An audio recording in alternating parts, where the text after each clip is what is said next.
Ko'pincha mijozlarimiz tomonidan bitta muammo bilan kelishadi. Biz shu muammoni chiroyli qilib yechim qilib beramiz. Videoni oxirigacha ko'rsanglar, nima haqida gapirayotganimni bila olasizlar.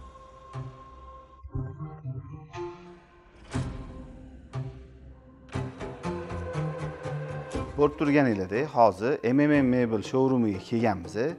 Gilam va mebellarni uyingizda qanaqa ko'rinishini sizlarga qo'ldan kelgancha tasavvur qilib ko'rsatib beramiz.